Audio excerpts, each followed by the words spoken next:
दोस्तों, जब सच्ची दोस्ती की बात होती है तो सबसे पहले नाम आता है भगवान श्री कृष्ण और सुदामा का। एक राजा और एक गरीब ब्राह्मण, लेकिन दिल दोनों के एक जैसे। बहुत समय पहले एक छोटे से गांव में सुदामा नाम का एक गरीब ब्राह्मण रहता था। उसके पास न धन था न संपत्ति, लेकिन उसके पास था एक अमूल्य खजाना, उसका संतोष और भगवान के प्रति अटूट विश्वास। उसके घर में कई बार ऐसा होता था कि खाना तक नहीं होता था, बच्चे भूखे सो जाते थे, लेकिन सुदामा कभी भी भगवान से शिकायत नहीं करता था। एक दिन उसकी पत्नी ने कहा, स्वामी, आप द्वारका जाइए, अपने मित्र श्री कृष्ण से मिलिए। वो आज एक बहुत बड़े राजा हैं, शायद हमारी मदद करें। सुदामा ने धीरे से मुस्कुरा कर कहा, मैं अपने मित्र से कुछ मांगने कैसे जा सकता हूँ देवी। लेकिन पत्नी के बार बार आग्रह करने पर और बच्चों की हालत देखकर आखिरकार सुदामा मान गए। घर में देने के लिए कुछ भी नहीं था। बहुत मुश्किल से उसकी पत्नी ने पड़ोस में से थोड़ा से चावल उधार लिए और एक पुराने से कपड़े में बांध दिया। वही छोटा सा उपहार लेकर सुदामा निकल पड़े अपने बचपन के दोस्त भगवान श्री कृष्ण से मिलने के लिए।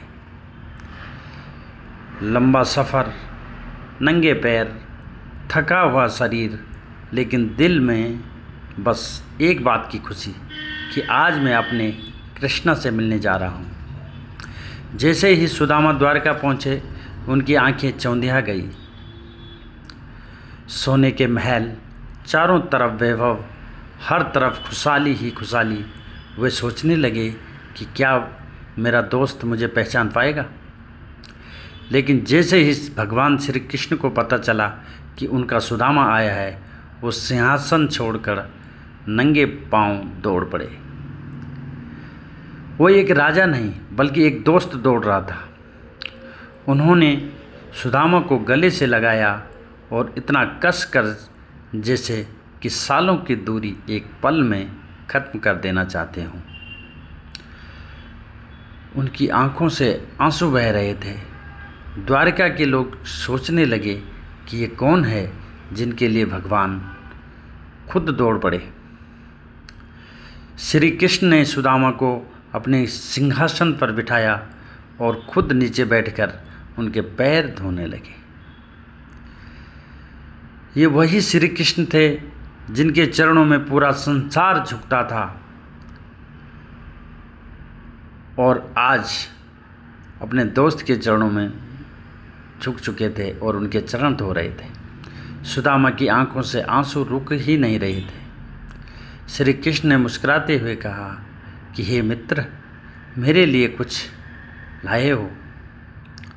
सुदामा ने शर्म से सर झुकाते हुए छोटा सा चिवड़े की पोटली छुपाने लगे, लेकिन कृष्ण ने तुरंत वो पोटली छीन ली और बड़े प्रेम से खाने लगे। ऐसा लग रहा था जैसे उन्हें दुनिया का सबसे कीमती उपहार मिल गया हो। रुक्मिणी जी ने रोका, क्योंकि वो समझ गई थी कि कृष्ण हर निवाले के साथ सुदामा को अपार धन दे रहे हैं। लेकिन सुदामा वो कुछ भी नहीं मांग पाए। वो तो बस अपने दोस्त के प्यार में खो गए।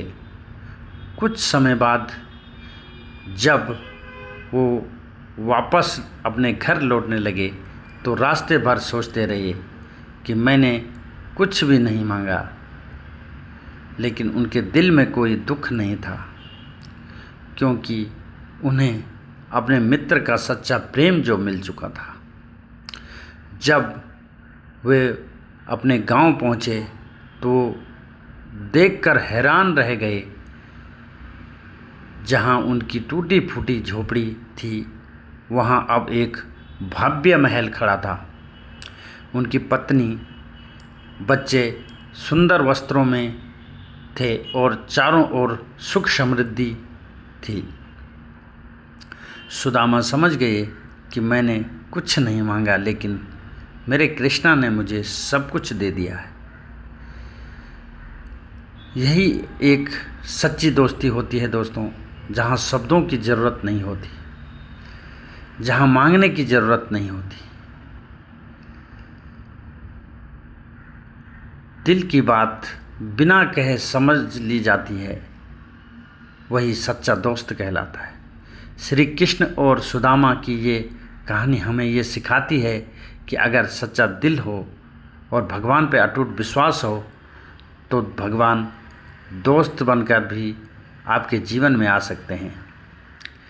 इसलिए दोस्तों, कभी भी किसी का अनादर नहीं करना चाहिए और जीवन में कभी भी झूठ का सहारा या फरेब का सहारा नहीं लेना चाहिए। हमेशा जीवन में अच्छे कर्म करना चाहिए, कभी किसी का दिल नहीं दुखाना चाहिए।